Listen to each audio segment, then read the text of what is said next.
Alright, really quick before I start the video, quick shout out to one of my friends, Kyle. If you're watching, if you're out there somewhere, I hope you like the video. Hey guys, welcome back to Small Trees. I know it's been most of the summer, I've been really busy, but I kind of wanted to put something together for you just so you know that I'm still out here. I'm still working, and you know, as fall gets closer, we cool off a little bit. I'll be out in the yard a little bit more and working a little bit more. So I kind of wanted to give you a quick peek around. I'm going to leave some of the secrets for this spring when I can really work on them a little bit more. But I have one, I figured I'd give you one that I'm going to work on today, even though it's a little out of season. I want you to take a look though. Give me just a minute. Point this down so I can see. I just wanted to kind of show you guys really quickly. This is the sycamore tree that I planted when my grandfather passed away in August of last year, and it was about 6 feet tall, 7 feet tall maybe when I bought it, and it's easily double that now. It's kind of hard to take an accurate shot of it, but it's growing really well, and I expect it to keep going next year. So I'm gonna like I said, I'm gonna leave most of my things a mystery, but just know that everything has grown like crazy. Not so much the ones that I've planted over here. I kind of got sidetracked and didn't water them as well as I should have, and they haven't grown as much, but we'll take a look at them in the spring. Today I figured we would take a look at one of the fusion projects.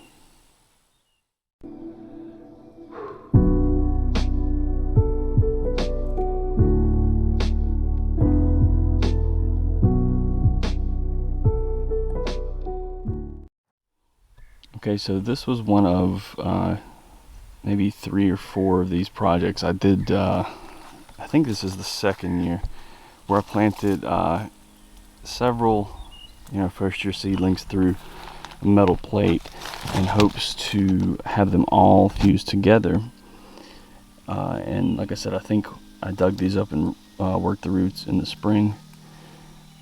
But I think they've grown really well, and it looks like they've fused for the most part. So I'm going to go a little out of season, and we're going to work one of these just so you guys can see it. And I do want to get back into kind of the voiceover, kind of relaxing videos. I need the stress relief. I'm sure it wouldn't hurt you either. So the rest of this I'm probably going to voice over. So I hope that you enjoy it, and we're going to work this tree, kind of see what the base looks like, and maybe make some chops and maybe even pick a leader or two for the future. One other thing that has kept me from working these trees besides my new work schedule is I've had hornets lately, 2 years in a row, that have just built a really big nest near my garden, and I've been attacked a couple times.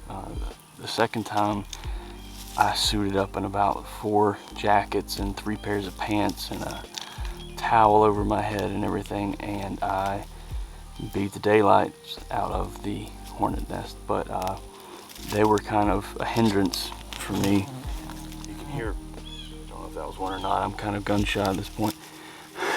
But it was kind of a hindrance for me for as far as working in the garden every day. Not to mention these summers are just almost overbearing. Anyway, let's take a look. I'm gonna go ahead and I think I'm gonna loosen the base first, and I'm not gonna make these cuts until I actually see what our base looks like. I'm really excited. I hope you are too, because I have a couple more just like this, and a few other projects in the same kind of vein. And so if this one looks well, hopefully they all do, and that'll be really nice.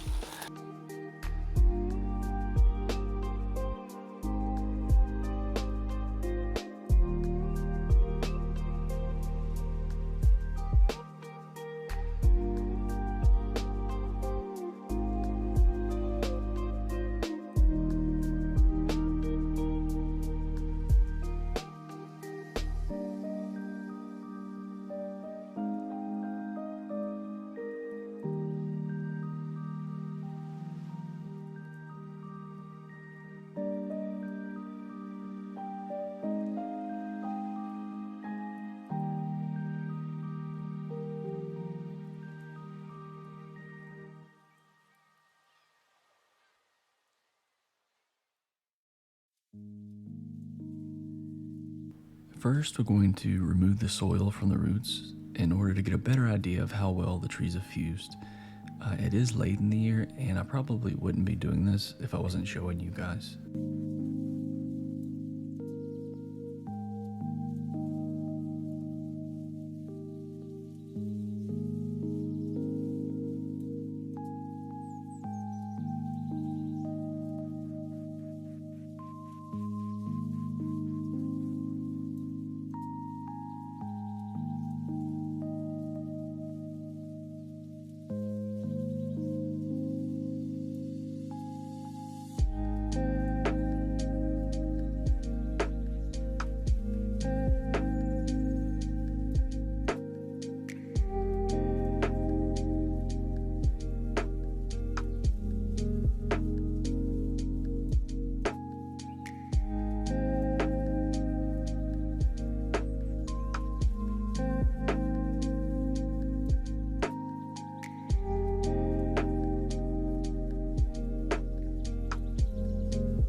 My next step is to remove crossing and downward growing roots. Before I can do that, I need to remove a lot of the top growth so that the tree will stand on my table without falling over. Now that the root ball has been washed and the top has been cut back a little, I can begin working on the root ball. The process is always the same. Try to comb out the roots and remove ones that are crossing or that are growing down. These will only take away from the tree's design in the long run.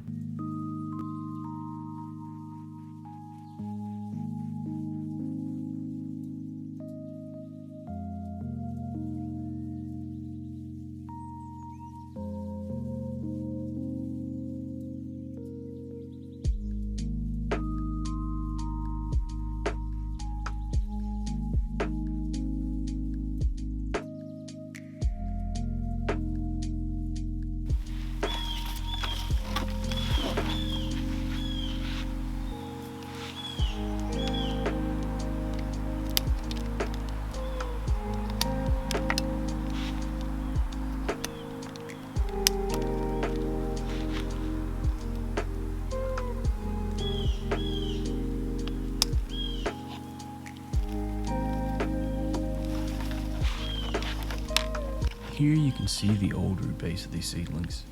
They've been choked by the metal and can now be freely removed.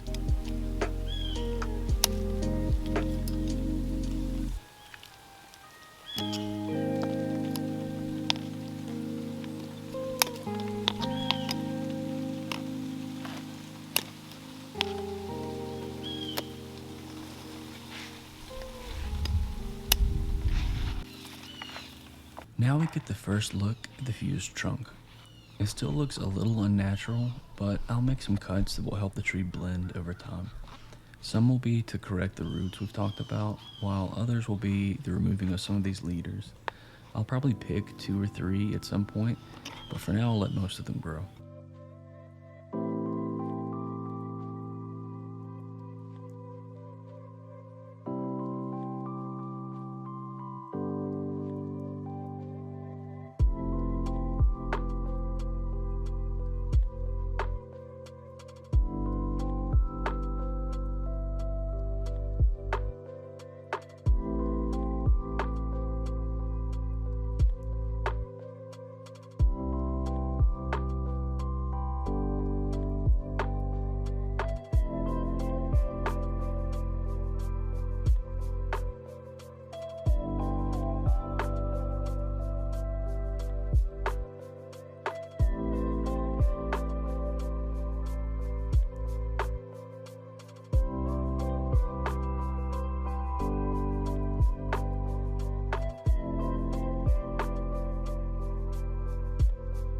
I ran into camera trouble a few different times while trying to film this, so I wasn't as thorough as I would have liked to have been.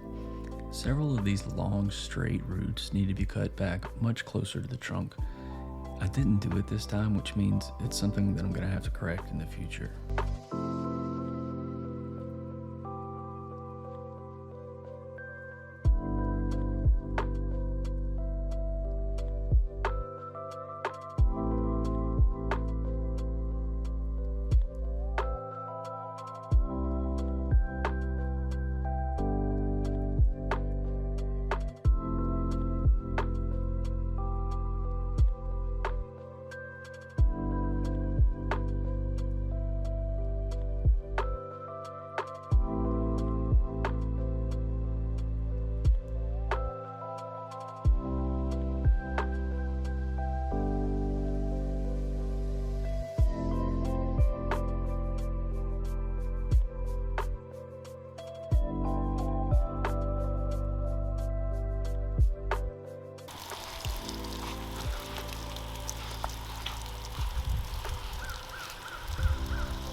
Okay, more or less done with crossing roots and downward facing roots.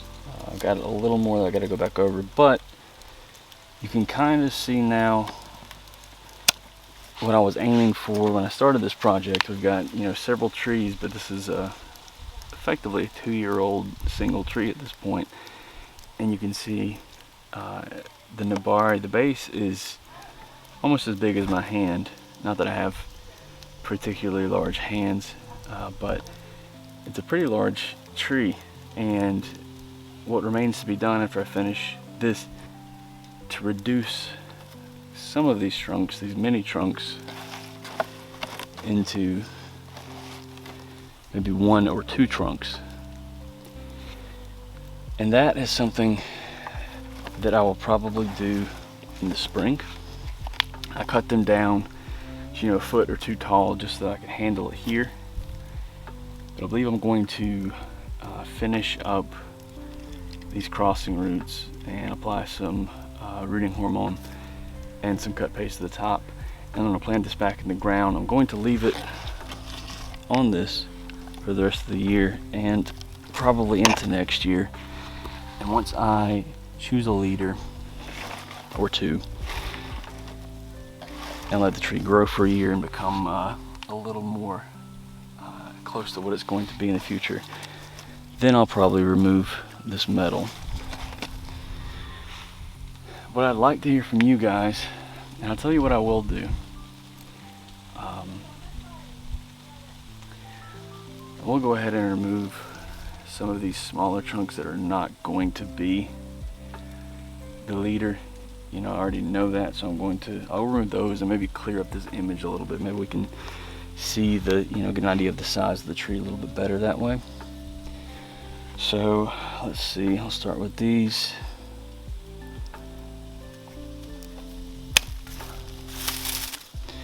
And it's crazy to me, these are all the same size seedlings, right? You can go back and look at the video. I put them in there together. They were all within a millimeter or 2 of each other, but some grew to this size, while some grew to this size in the same period of time in the same ground. You know, all of the conditions effectively the same. It's just really interesting, the difference, I guess the genetics of each individual tree, how they play out.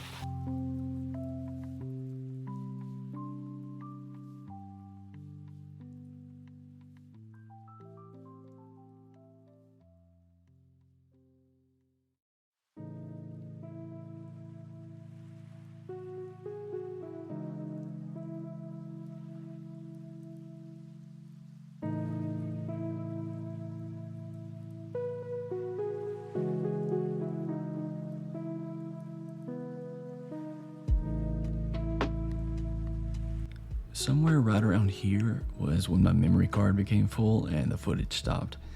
I'm sorry about that. We'll jump to the tree going back into the ground. I really appreciate everyone who's followed along with me so far. I've gotten a lot of great growth out of my trees this year, and I'm excited to share it with you over the next few months and into the spring. I'll be back with you as soon as I'm able. Until next time.